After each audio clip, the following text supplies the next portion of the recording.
You, Dr. Scott. I appreciate your time, and I certainly don't envy your job right now, for sure, or the governor's or anyone else in the executive branch who's having to deal with these issues. I imagine it must be almost 24/7, time-consuming since March, or even before that.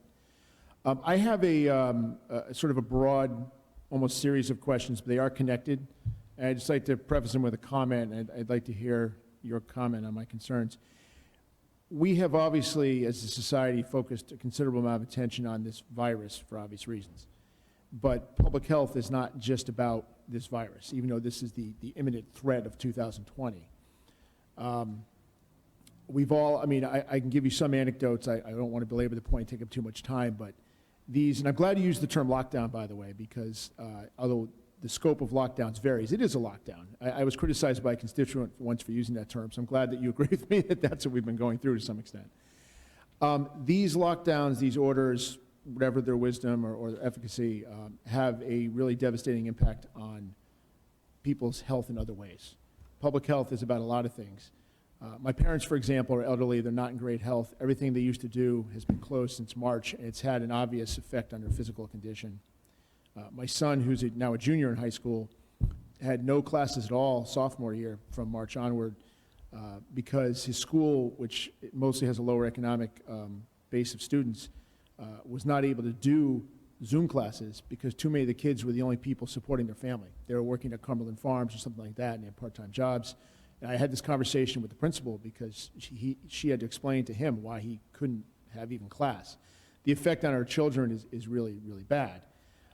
I had a friend who committed suicide about 1 week into the original lockdown. Maybe she was a risk anyway, but it's clearly as a result of this. I bring all this up because I'd like to know to what extent, in getting to my questions, to what extent does the state keep track of excess deaths?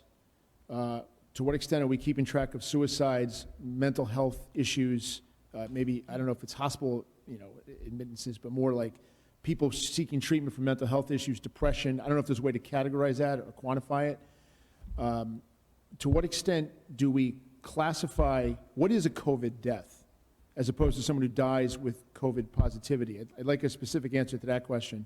And last but not least, where's the end game on this? The governor made a comment, I don't know, maybe a month ago, 6 weeks ago, time in the last few months has been compressed, where she said we may have to continue living like we're doing now until there's a vaccine. Now, I know in the last few weeks there's been a lot of positive indications there may be a vaccine or vaccines, but even that's still going to take time.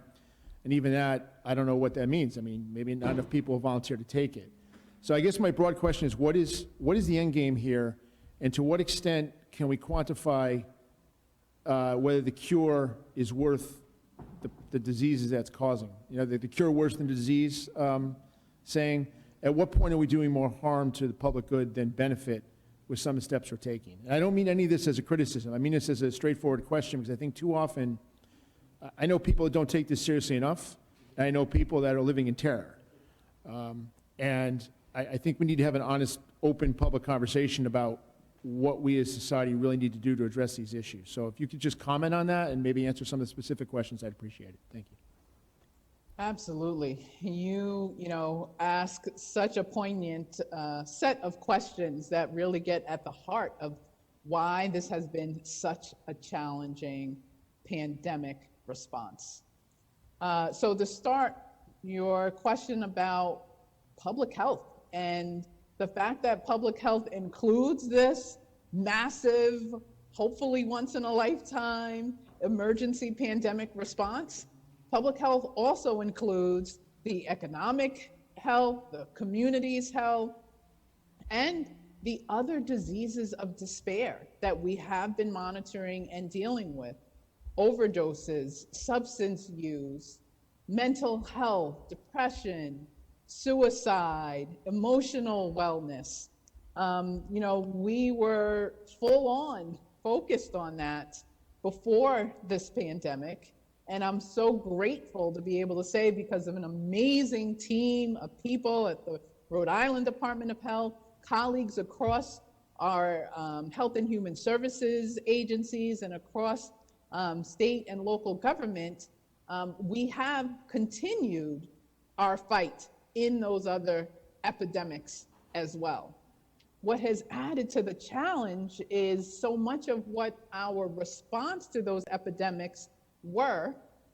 You know, we would often quote our beloved Jonathan Goyer and say, the opposite of addiction isn't so much sobriety, it's connectedness and coming together as community.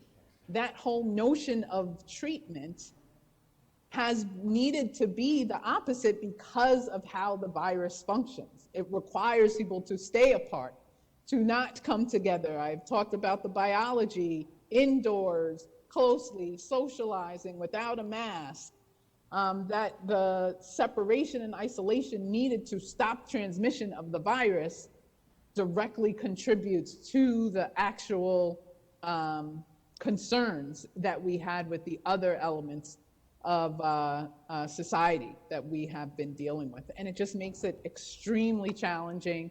And you all should just be proud of a committed group of people across this administration that recognizes the complexities and how critical it is to keep all of them going forward, helping people to figure out how do we stay connected while staying safe, do it with the mask, do it virtually, figure out other ways to reach out and touch someone and support each other. That's sort of our next level of public health and understanding how to respond. And so to the extent that you can continue to resource us in doing that, the better we can be in a society as a whole. Now, your next question was about unfortunate deaths due to COVID, and to what extent are people dying because of COVID versus people dying with COVID. Most of our deaths are people who have passed away because of COVID. There is a smaller percentage of deaths where there's someone who may have unfortunately been hit by a car or have some form of surgical complication or something else happen and they are swabbed and found to also have COVID, but it was evidence that COVID did not necessarily contribute to the death. So most of the deaths that we report, we say all are COVID associated. Most of them are someone who has passed away because of COVID. Many fewer are people who passed away with COVID, but unfortunately died for a different reason.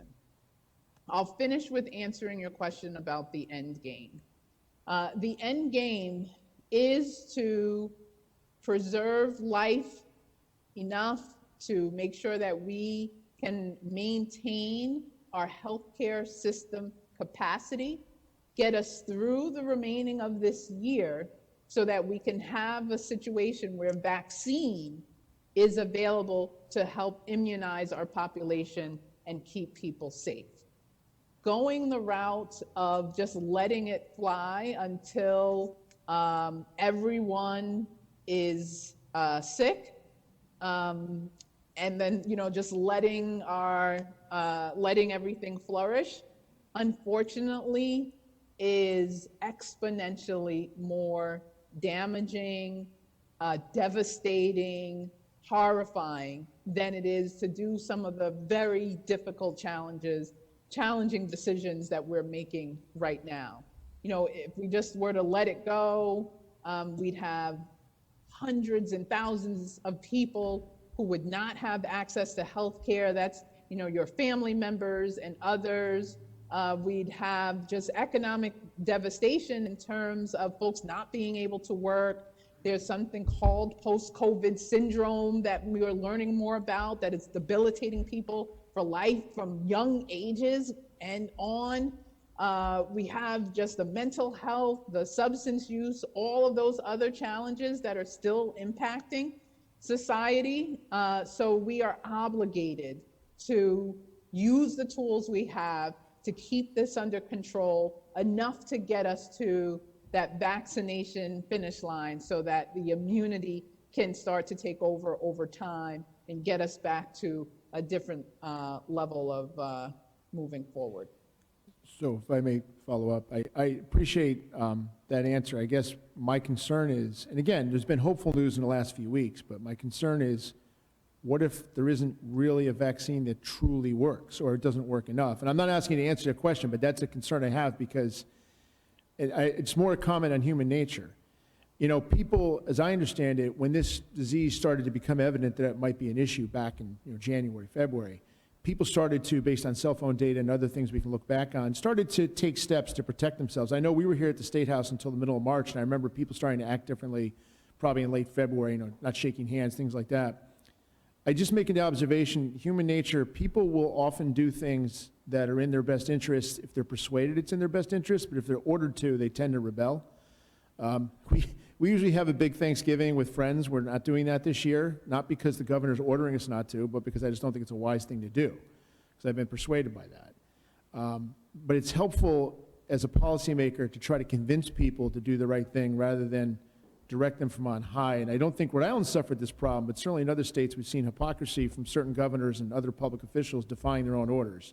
I haven't seen that here, which is helpful, but I just make that observation. The same thing goes with people protecting themselves. If we're not able to get a vaccination, and maybe we will, maybe we won't. If we're not able to get a vaccination in place sometime soon, I don't know how long people are going to continue to tolerate living the way we are. People have done it so far this year very well, but I don't see people living like this into the indefinite future. And I don't know the answer to that question. It's just an observation. Well, the thing I'll respond to regarding the vaccination and will we have one is reiterate the very promising news that we learned within the last week about the 90% effectiveness of the vaccination, and share that that compares to the flu vaccine, which is extremely effective. It's something I strongly promote that everyone gets, that in general has about 60% effectiveness. But we live with the flu vaccine. And so we can get to a place where with COVID, we're able to, live with it without having the same types of challenging decisions that we need to make. I would definitely consider the vaccine and any level of effectiveness more than 50% as a valuable end game to get us to allow us to be able to move forward in a way that balances out our society. Just one quick question. Just while I'm at it too, you explained this during your initial presentation. I understood your explanation. A lot of it had to do with trying to give businesses some preparation, but you were describing how we're in a serious situation right now with hospitalizations, and yet this pause isn't set to start for 11 days. And it seems to me that if it's truly an emergency and we need to do it, then we should start it now for the 2 weeks. And I understand the impact it would have on businesses. I'm not advocating one way or the other, but you can understand why the general public might look at that and say, wait a minute, if it's truly an emergency, why are we starting this 2 weeks from now? So I think you answered the question earlier, but I'm not sure that the answer is something that the average person would necessarily buy into. But I just want to close with that. Thank you, Representative. Absolutely. Thank you, Representative Newberry. I happen to agree with a lot of what you said.